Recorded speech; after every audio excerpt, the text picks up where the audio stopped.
Okay, well, welcome to the Sizzle product call. Tonight's call is about the Sisel Coffee. You're going to hear about what makes this coffee the world's best tasting and healthiest coffee, hands down, around the world. This is Jackie Christensen. I'm your host for this call, and I'm a nutritionist, personal trainer, and just someone who is crazy about nutritional products, helping people with their health. And I'm a curious person, too. I like to know what ingredients are in our products. I like to know why they work. So you get the benefit of knowing this information, too. I'd love to share it. The Sisel Coffee was just premiered about a week ago, a little over a week ago, and it is absolutely delicious.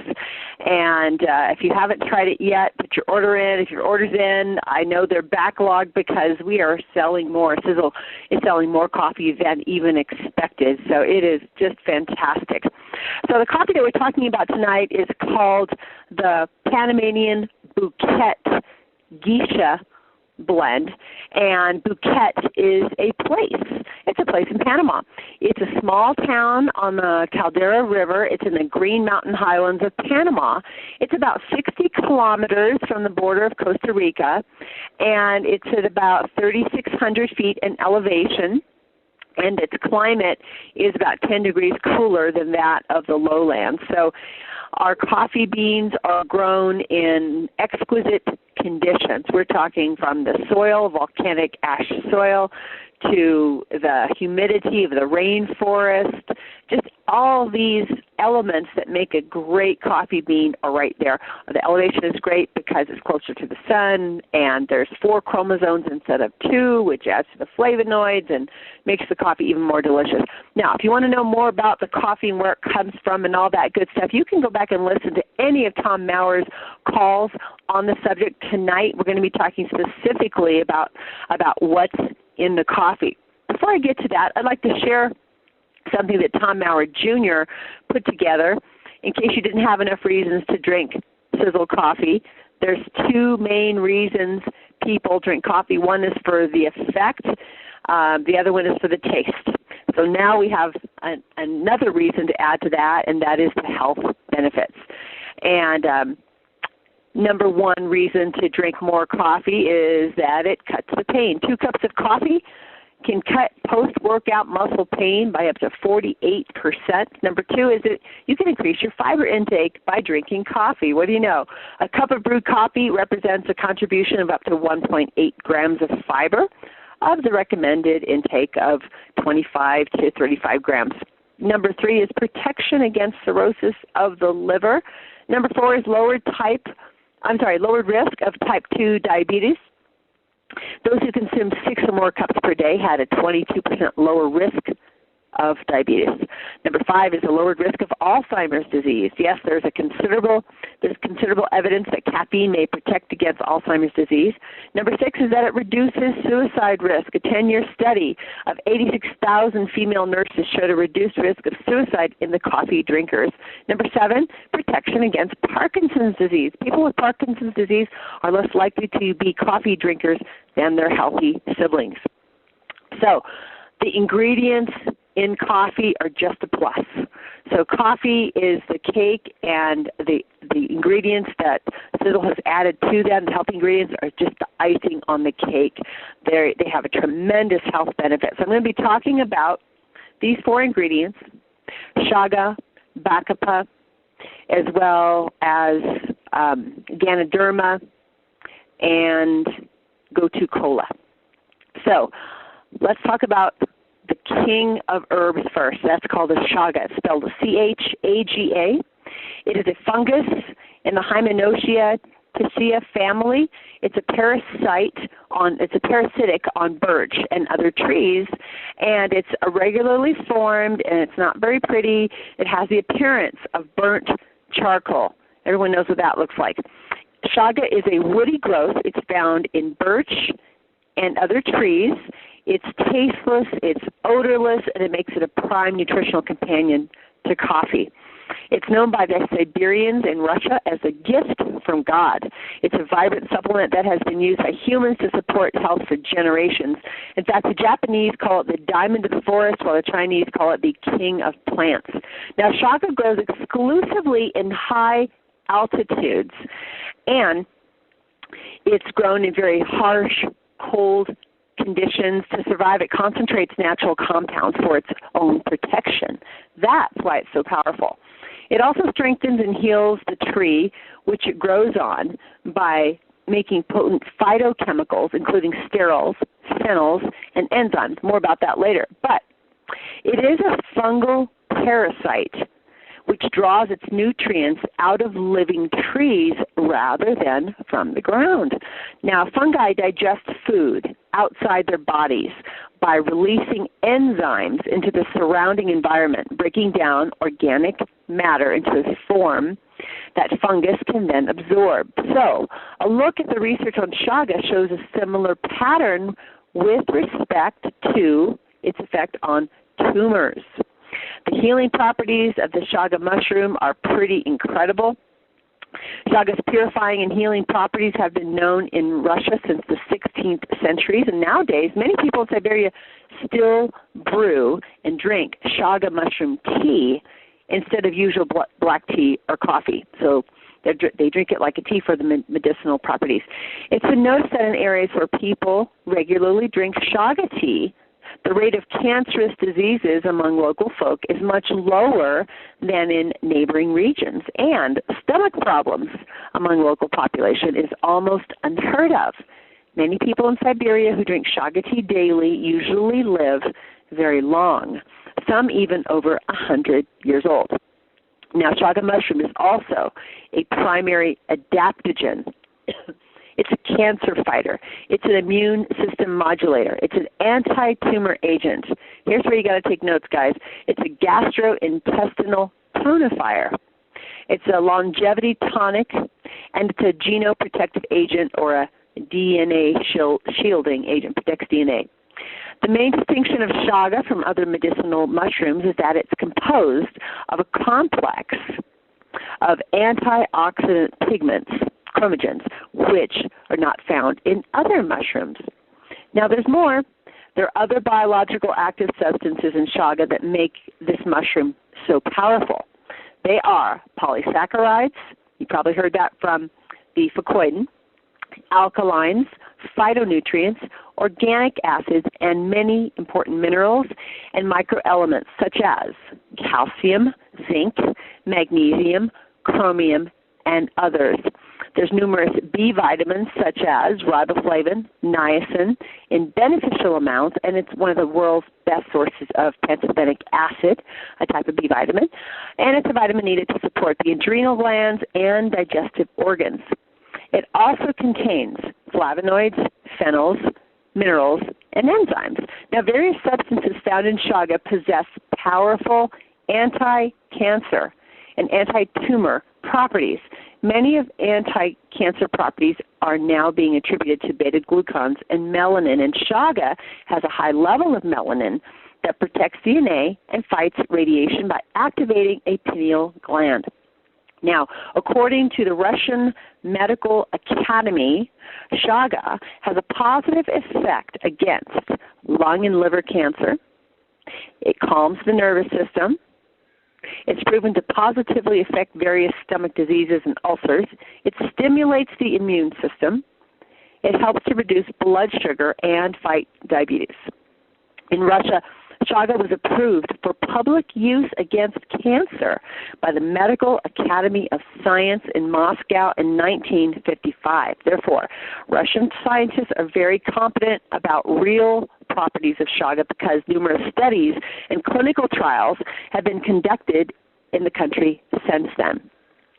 Preparations from chaga can be applied as an active biogenic stimulator, which increases host defenses, stimulates central nervous and neurohumoral systems. Chaga increases the activity of estrogens. It improves metabolism, including activation of metabolism in cerebral tissues. It regulates activity of cardiovascular and respiratory systems. It stimulates homogeny, which is the increase in level of leukocytes. It possesses antipyretic properties during the internal and local application. It strengthens the cytostatic activity of anti-tumorigenic preparations. It detains tumor growth. It causes a gradual regression and slows down the development of metastasis. And our example is they themselves possess cytostatic action. Probably more than you wanted to know, but good against tumors, good against cancer, great for the metabolism, etc. Now, over the past 40 years, there have been many scientific studies of the health effects of chaga.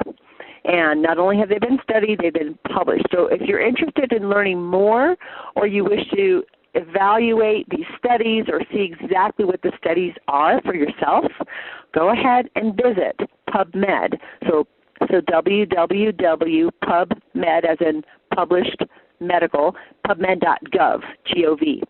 All right, there's studies listed on everything I just mentioned, on anti-aging, on cancer, and also on its anti-inflammatory properties. So that was a mouthful. Your note paper is probably full at this point, but we're just getting started, guys. Here's another note from Tom Maurer Jr. Thank you to Beverly Swanson, who forwards this information to me. Guys, Beverly Swanson is fantastic. She is a product expert at Sisel. She doesn't know it. She will find out and get back to you. She's wonderful. So she shared this with me from Tom Jr. He says that both chaga and Ganoderma, the second ingredient that we'll talk about, that's in our Sisel coffee, have incredibly high levels of superoxide dismutase, also known as SOD. So SOD is an enzyme that's found naturally in your body. You can also find it as a dietary supplement, in injectable forms and so forth. But SOD promotes the breakdown of free radicals, just like antioxidants do. It's one of the body's primary internal antioxidant defenses, and it plays a critical role in reducing the oxidative stress implicated in atherosclerosis, hardening of the arteries, and other life-threatening diseases. Studies have shown that SOD can play a critical role in reducing internal inflammation and lessening pain associated with conditions such as arthritis. So we're talking about SOD here, which is a main component in chaga and Ganoderma. Preliminary research suggests that superoxide dismutase, SOD, shows promise, listen to this, in the treatment of Lou Gehrig's disease, Parkinson's disease, Alzheimer's disease, cataracts, and some forms of cancer, according to a report published in the Medical Science Monitor in 2002. So, pretty great. Superoxide dismutase supplements are said to protect against the following conditions: Alzheimer's disease, cataracts, gout, inflammation, interstitial cystitis, osteoarthritis, Parkinson's disease, rheumatoid arthritis, and scleroderma. SOD is also said to slow up the aging process and reverse signs of aging in the skin. Oh boy, can't wait to start drinking this on a regular basis in our coffee. All right, the studies show the superiority of chaga over other medicinal mushrooms. Now, this fungus has the highest antioxidant level of all medicinal mushrooms. And I also forgot to tell you that chaga is also known as the reishi, R-E-I-S-H-I, reishi mushroom. The Japanese call it that.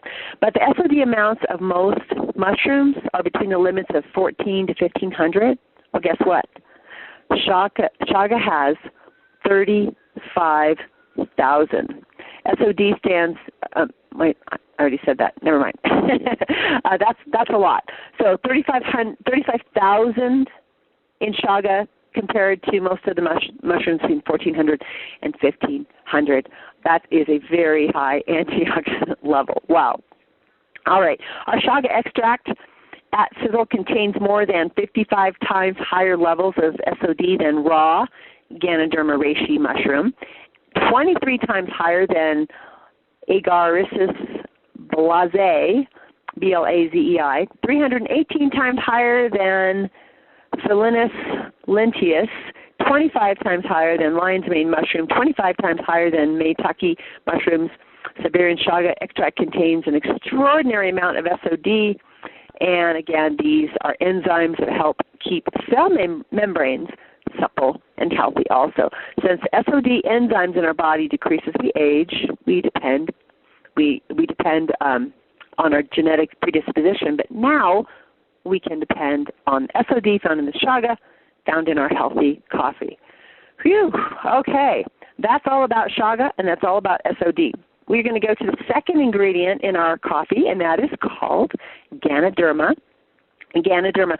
There are several species of Ganoderma that contain many active bioactive compounds, around 400 or so, such as triterpenoids and polysaccharides. But the species of Ganoderma are being investigated for a variety of potential therapeutic benefits, including anti-cancer effects, immunoregulatory effects, antioxidant activities, liver-protecting effects, and hypoglycemic effects, as well as antibacterial effects, antiviral effects, antifungal effects, and reducing blood cholesterol. Wow. Ganoderma is more commonly known. Whoops, I got that mixed up. It wasn't the chaga that's called reishi, it's the Ganoderma. So the Ganoderma is more commonly known by the name of reishi, R-E-I-S-H-I. Sorry, guys. Ganoderma is a hard, bitter mushroom used to promote health and longevity in traditional Chinese medicine. For thousands of years, proponents claim that Ganoderma can relieve fatigue. It can keep cholesterol in check, curb high blood pressure, tame inflammation, build stamina, and support the immune system. So let's talk about cancer and the immune system. Often used as an immune stimulant by people with cancer, Ganoderma has been shown to strengthen immunity as well as combat cancer cell proliferation. In a 2003 study of 34 people with advanced stage cancer, for instance, taking Ganoderma in supplement form 3 times daily for 12 weeks led to a significant increase in T cells.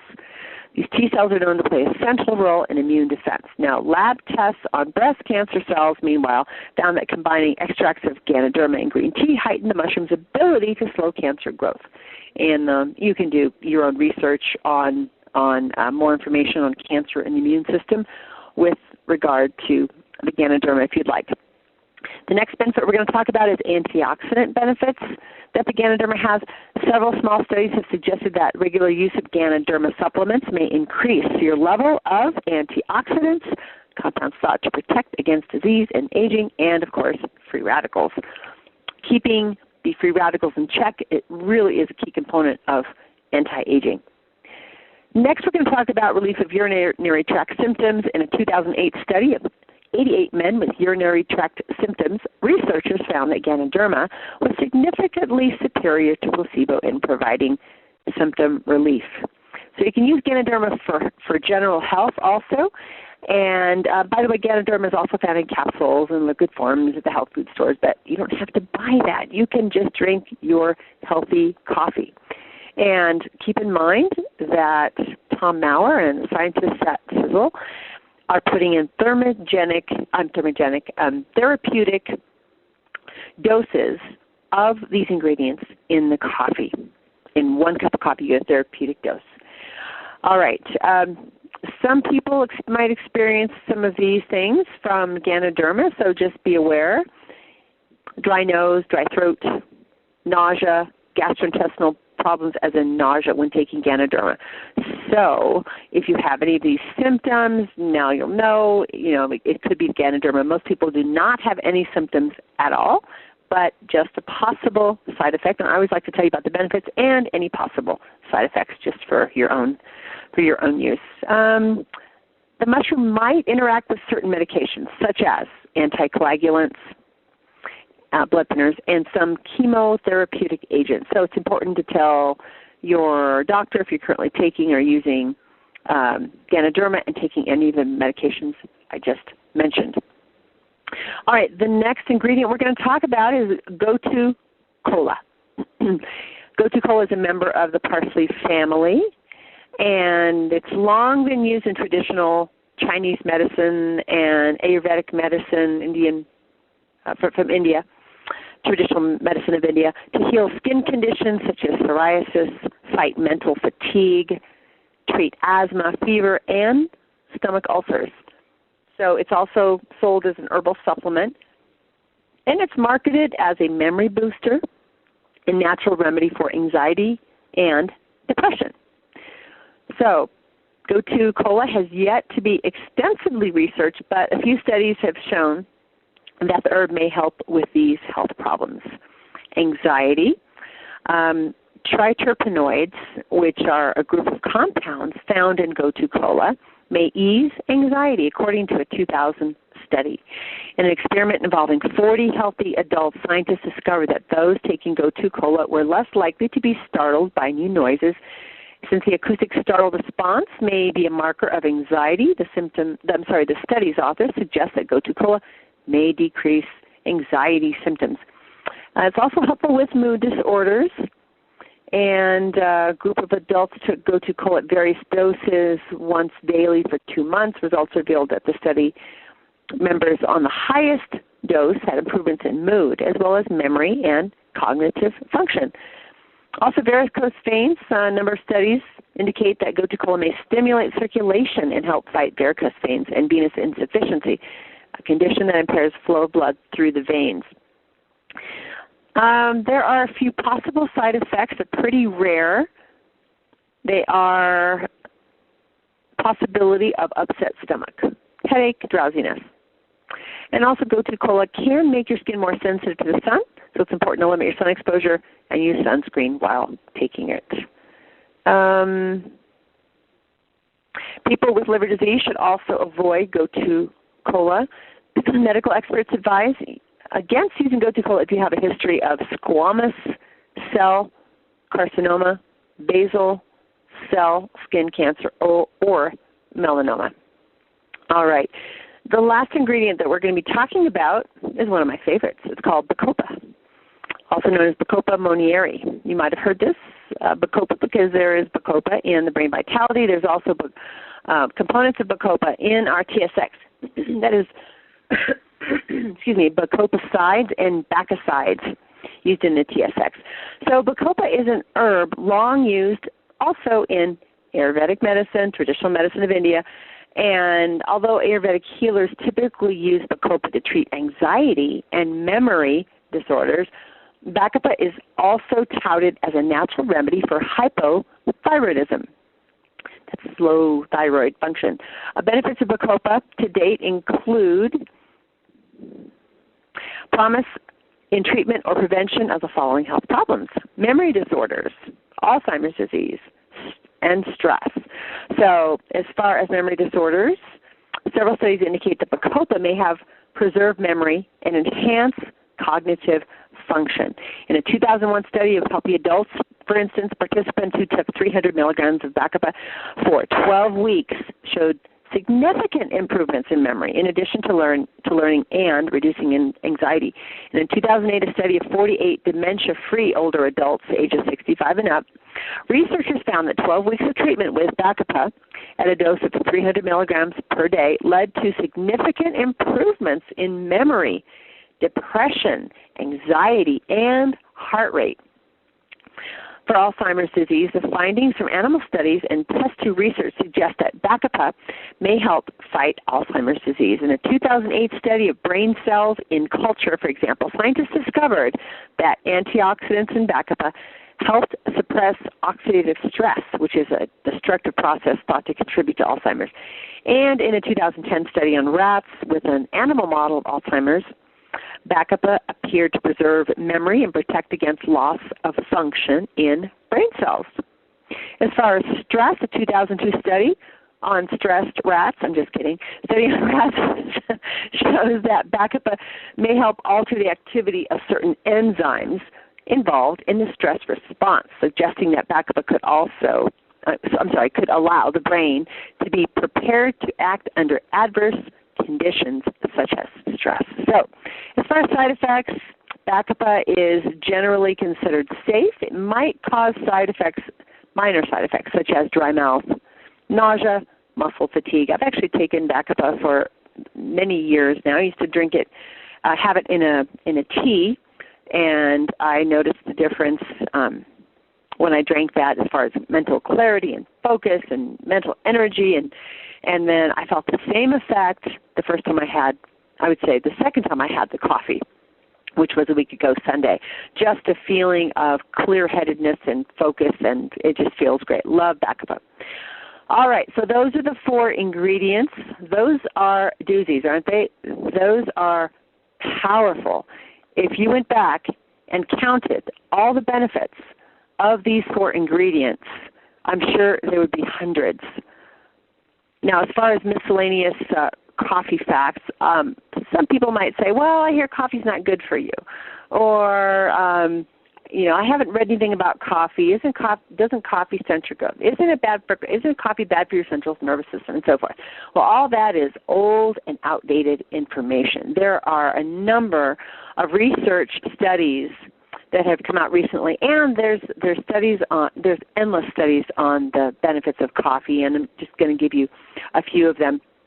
So a growing body of research shows that coffee drinkers compared to non-coffee drinkers are less likely to have type 2 diabetes, Parkinson's disease, and dementia, have fewer cases of certain cancers, have fewer heart rhythm problems, and fewer strokes.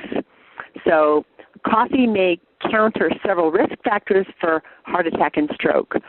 First, there's the potential effect on type 2 diabetes risk. Type 2 diabetes makes heart disease and stroke more likely. Now, beside that, coffee has also been linked to lower risks for heart rhythm disturbances, another heart attack and stroke risk factor in men and women, and lower risk for strokes in women. In a study of about 130,000 Kaiser Permanente Health Plan members, people who reported drinking 1 to 3 cups of coffee per day were 20% less likely to be hospitalized for abnormal heart rhythms, also known as arrhythmias, than non-drinkers. That one was surprising for me. I thought coffee and caffeine and coffee actually attributed to arrhythmias, so that was pretty fantastic. And for women, coffee may mean a lower risk of stroke, as I mentioned. Parkinson's and Alzheimer's disease. For Parkinson's disease, the data has always been very consistent. Higher consumption of coffee associated with decreased risk of Parkinson's. This is an article from Dr. Who on WebMD. It seems to be due to caffeine, though exactly how it works isn't clear. Dr. Who notes, coffee has also been linked to lower risk of dementia, including Alzheimer's disease. In fact, a 2009 study from Finland and Sweden showed that out of 1,400 people followed for about 20 years, those who reported drinking 3 to 5 cups of coffee daily were 65% less likely to develop dementia and Alzheimer's compared with coffee non-drinkers or occasional coffee drinkers. Did you hear that? 1,400 people followed for 20 years reduced their risk for developing dementia and Alzheimer's by 65% from drinking 3 to 5 cups of coffee a day. Wow. Next is cancer. The evidence of a cancer protection effect of coffee is weaker than for type 2 diabetes, but for liver cancer specifically, the data is very consistent, says Dr. Who. All of the studies have shown that high coffee consumption is associated with decreased risk of liver cirrhosis and liver cancer. It's a very interesting finding.